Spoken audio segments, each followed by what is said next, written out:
지난달 31일 고발 사주 혐의로 재판에 넘겨진 손준성 검사장이 1심 재판에서 징역 1년 선고받았습니다. 법정 구속은 되지 않았지만 이 사건 처음으로 제보했던 조성은 씨 스튜디오로 모시고 1심 판결 어떻게 보고 계신지, 앞으로 남은 쟁점 무엇인지 직접 들어보겠습니다. 안녕하세요. 안녕하세요. 조성은입니다. 오랜만입니다. 네, 오랜만이네요. 네. 신장개업 때 네. 인터뷰하고 네. TBS에서. 그러니까요. 예. 이렇게 거의 마지막 주간을 달려가시는 게 너무 마음이 아파요. 아닙니다. 네. 너무 마음 아파하지 마세요. 네, 예. 금방 돌아오시리라 예. 생각합니다. 네. 어디서 무엇이 되어 다시 다 만나리라. 그러니까요. 급도하셨군요. 네. 예.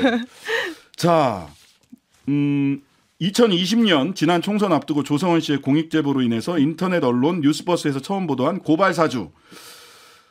실체가 사실상 인정이 됐다라고 보이는데요. 네. 고발장 전달자였던, 사실 저는 이거 보고 야, 손준성 보냄이라는 거를 인정하기까지 이렇게 시간이 많이 걸려야 되나 하는 생각이 들기도 했어요. 네, 자, 맞습니다. 1심 판결에 대한 총평을 좀 해주시죠. 그 총평은 제가 뭐 이렇게 평가할 지위에 있진 않지만 그래도 한 80%는 만족스럽고 굉장히 다행이라고 생각하고 20%는 아쉬운 부분이 있습니다. 네.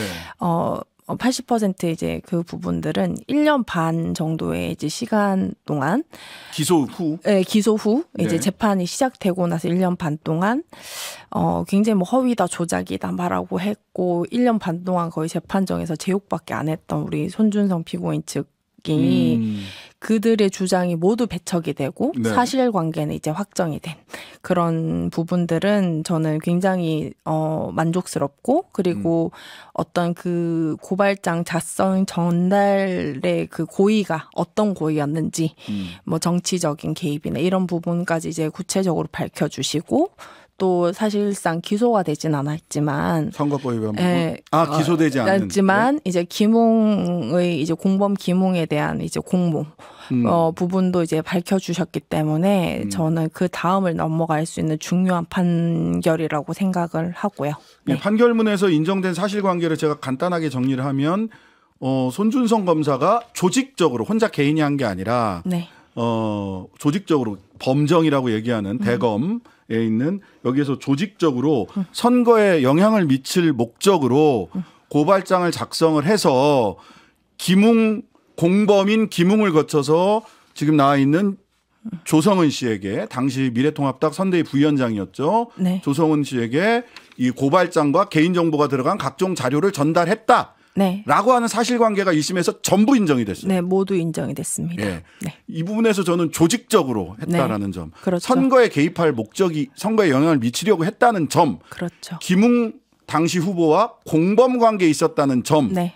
다 인정이 된 것. 네, 제가 사실 처음 이 사건을 제보를 하고 스스로 이제 사건을 공개적으로 이제 밝혀가면서 어떻게 보면 제가 일관되게 주장을 했던 부분들과 이제 뭐 증거 제출했던 내용들이 그대로 다 받아들여진 점은 매우 저는 너무 다행이라고 생각해요. 네. 네. 그 다음에 아쉬운 점 20%. 아쉬운 점은 이제 결과적으로 공직선거법 부분에서의 무죄가 선거 기간 안에 고발장이 접수가 되지 않았다라는 부분 때문에 이제 이거 완성되지 못한 범죄라고 판단을 했는데요. 이제 그 공직선거법 해당 조항은 미수범 처벌 조항이 없어서 이제 무죄다라고 했는데 그래서 이제 대신 이 짓을 하면 안 된다 하고 이제 재판부가 꾸짖었죠. 그렇지만 이것은 검찰, 특히나 대검찰청의 수사정보정책관의 지시 내지는 적극적인 개입으로 발생한 총선 개입 사건이기 때문에 그것은 일반적인 사람들의 어떤 선거 방해 행위나 일반적인 공무원의 뭐 선거 중립 의무보다 더 엄격하게 판단을 해서 이미 당에 도달시키는 그 행위, 제가 접수 안 했기 때문에 거의 징역 3년은 줄여준 것 같아요. 아이러니하게도. 예. 제가 너무 잘 판단을 한 거죠. 당시 이런 거 하면 안 된다라고. 네, 안 된다 하고 제가 끊었기 때문에 이제 그 부분이 이제 무죄가 났는데 했는데 그 부분은 앞으로 어떤 검찰총장, 어떤 범정, 어떤 정당과도 그런 결탁이 발생하면 안 되기 때문에 네. 재판부는 그 부분을 조금 더 이제 뭐 항소심이나 상고심에서는 판단을 해주시고 다퉈야 된다는 생각을 합니다. 이게 이제 변호사 법률가로서 잠깐 말씀드리면 기수 미수 이런 이야기를 하셨는데 범죄에는 침해범이라는 게 있고 위헌범이라는 게 있습니다. 침해범은 범죄의 결과가 발생을 해야 처벌할 수 있는 범죄고요. 위헌범은 범죄가 될 수도 있어. 어떤 결과가 발생하기 전에도 이미 위험을 발생시켰다라고 하면 완성이 되는. 그래서 처벌을 하는 이렇게 범죄가 구분이 되는데요. 공공의 이익과 관련해서는요. 개인의 이익과 관련해서는 말하자면 뭘 절도를 했다라고 하면 물건을 훔쳤을 때 이건 기수가 되는 거예요. 그런데 공공의 이익, 사회적 법익이라고 얘기하는 공공의 이익과 관련해서는 공공의 이익은 이미 결과가 발생하면 너무 큰 그쵸. 혼란이 오잖아요. 그러니까 위험을 발생시켜도 처벌을 하는 게 공공의 이익과 관련된 그렇죠. 거예요. 네. 공직선거법은 대표적인 공공의 이익과 관련된 일입니다. 더군다나 대검찰청 범점이 그렇게 움직였다라고 조직적으로. 하면 조직적으로 그렇죠. 그러면 이거는 윤석열 검찰총장을 위해서 위헌범이라고 봐야 네. 되지 않느냐라고 하는 법률적 해석이 충분히 가능합니다. 따라서 이거는 아마 항소심에서 굉장히 법리상 다투어질 것이다. 네, 그 부분이 물론 제가 이제 그 이 판결이 나왔을 때는 네. 많은 분들이 놀라셨던 것 같아요.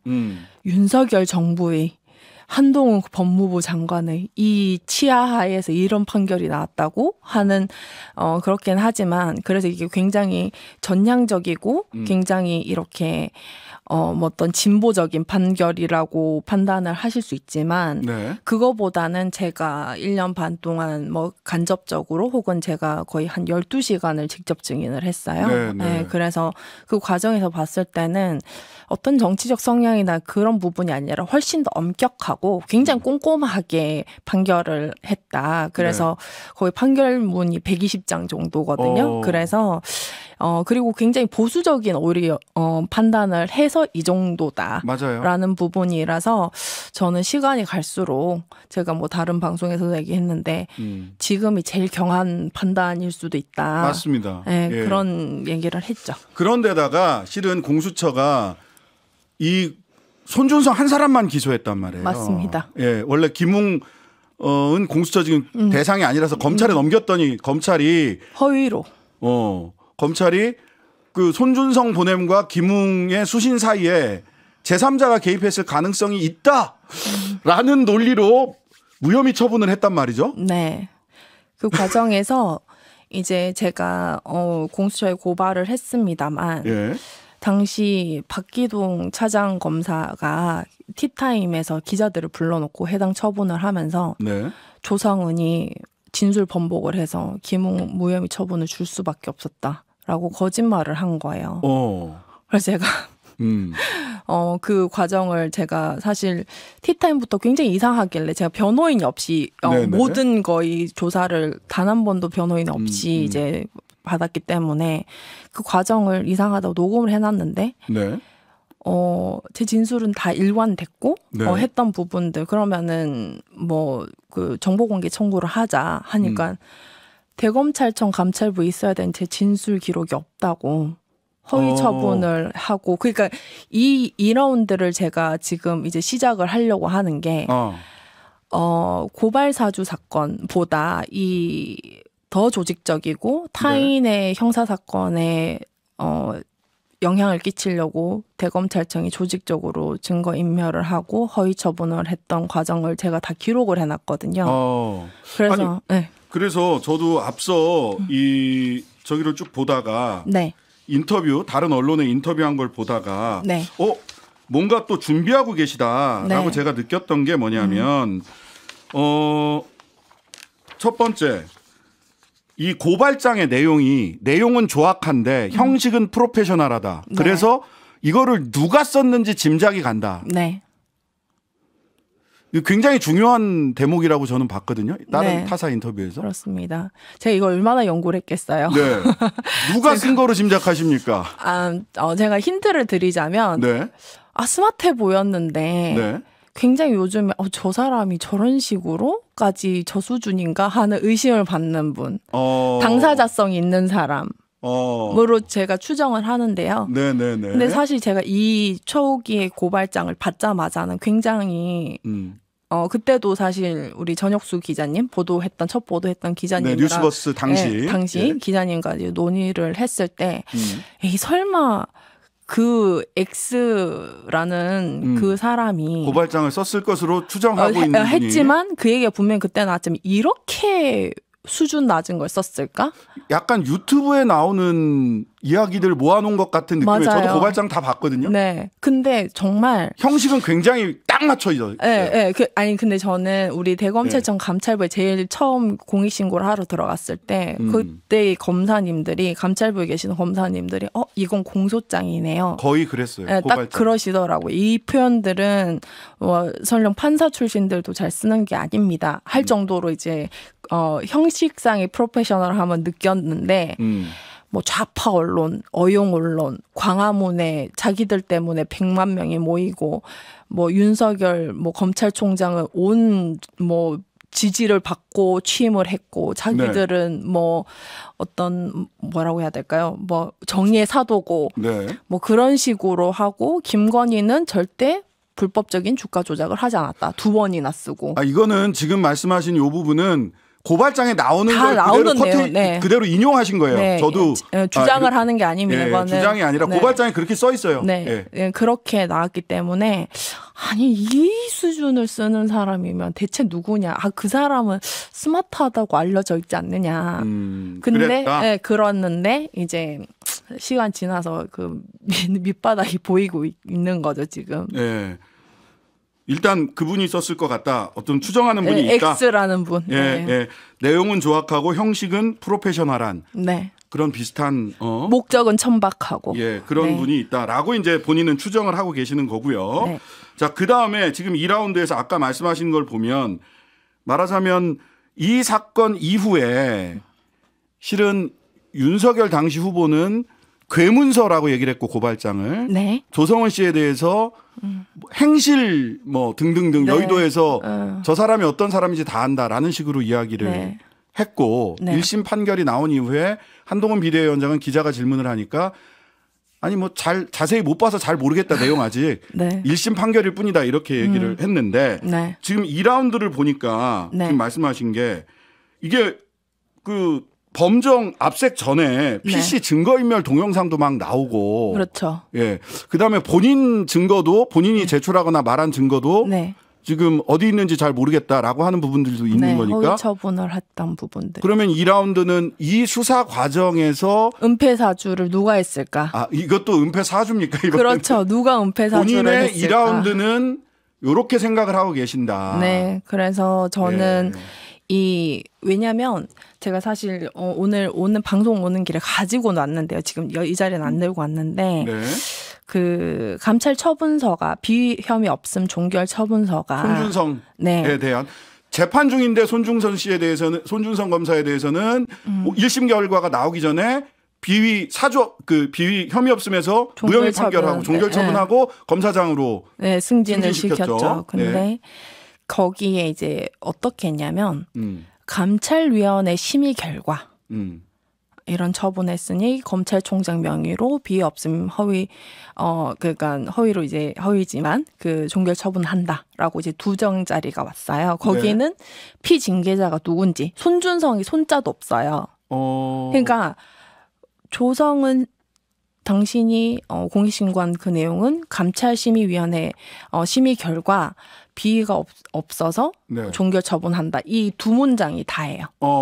그래서 손준성 징계에 대해서 2문장으로 그냥 끝을 냈다. 그래서 저는 분명히 1년 반 전에는 동일한 대검찰청 감찰부가 검사의 비위가 모두 인정돼서 공수처에 이첩했던 사건인데 동일한 사건을 왜 그 어떤 새로운 조사나 새로운 증거의 발견이 없이 번복해서 처분하는지 이유가 설명이 되어야 될 거잖아요. 네. 그 감찰위원회가 도대체 어떤 심의를 했는지는 저는 정보공개 청구를 할 생각입니다. 그러니까 지금 말씀은 이전에 감찰했을 때는 공수처의 사건을 손준성 사건을 이첩을 해서 지금 공수처에서 기소해서 손준성 씨는 1심에서 유죄 판결까지 받았어. 그렇죠. 근데 왜 두 번째 감찰에서는 아니 감찰이 새로 진행되지 않고 그냥 번복을 한 거죠. 감찰이 새로 진행되지 않고 번복한 것으로 본인은 네. 결과를 그렇게 받아들이고 있다. 네, 네. 그럼 왜 감찰이 이렇게 진행됐는지 번복이 됐는지 정보공개 청구를 해서 2라운드를 네. 시작을 하겠다. 그럴 생각입니다. 수사 과정 전체를 다시 들여다봐야 된다. 수사 과정, 감찰 과정, 네, 감찰 과정, 수사 과정, 그리고 처분 과정. 누가 지시를 적극적으로 했는지. 네. 그리고 이해가 안 되는 부분은 법률가로서 손준성은 왜 고발장을 작성을 했을까 조직적으로. 왜냐하면 거기서 피해자는 윤석열, 김건희, 한동훈 세 사람이 피해자로 고발장에 써 있잖아요. 네, 맞습니다. 손준성은 왜 동기가 뭐지? 맞습니다. 제가 어떻게 생각하세요? 동기가 뭐죠? 저는 잘 모르겠어요. 저도 사실 그 동기가 없어서 제가 첫 대검찰청 감찰부에 진술을 하러 가서요. 네. 여기에는 손준성이 이익이 없다. 이 고발장 작성 전달엔 손준성이 이익이 없다. 네. 추후 이익이 생겼죠. 검사장 승진으로. 예. 공범 이익이 생겼죠. 그렇지만 제가 죄송합니다. 네. 그 김웅 이제 공범 사건 참고인 조사를 갔을 때 네. 제가 이제 아까 그 다른 언론에 나왔던 손준성 핸드폰 절대 안 열릴 거라고 얘기하셨던 그분이 이제 그분이 검사라면서요. 네. 검사가 수사 검사가 네, 본인한테 네네 그 검사가 저한테 이렇게 자 요거는 본인의 그냥 경험을 이야기하는 아니요 그거는 겁니다. 제가 언젠가는 모두 공개할 수 있는 생생한 녹음이 있습니다. 아 녹음이 있으세요? 네 그래서 언젠가는 다 이제 밝힐 때가 오지 않을까 생각하는데 손준성 어차피 핸드폰 안 열린다라는 얘기를 네, 두 미리 번이나, 했어요? 네, 그 얘기를 했고 제가 여섯 써야죠. 수사 공백이죠 하니까 한 번 더 그 말씀을 하셨는데 아니, 제가 이 얘기보다 이번은 처음 얘기하는 거예요. 네. 우리 검사님은 부장 검사님 부인이 어떤 범죄 안 저질렀다고 마음대로 이제 막 고발장 작성해서 외부에 막 보내고 막 그러시냐. 네. 그러니까 저는 안 그러죠 이러시더라고요. 그래서 그렇죠 검사님은 바른 검사님이 그짓 안 하시겠죠. 그렇지만 손준성 검사는 했지 않습니까? 그래서 문제라고요. 제가 이렇게 얘기를 했거든요. 이 내용도 생생하게 있습니다. 네, 너무 재밌는 녹음된 게 얘기 있다. 많아요. 네. 2라운드가 준비되고 있다. 자 오늘 조성은 씨 말씀에 대해서 반론이 검찰청이나 아니면 손준성 검사한테 있으시면 언제든지 저희들에게 연락 주시면 네. 반론 보도해 드리도록 하겠습니다. 시간 때문에 여기까지밖에 네. 못 들었는데 2라운드를 준비하는 조성은 씨. 하루 종일 기다려지는 진짜 시사. 평일 저녁 6시 5분 신장식의 뉴스 하이킥.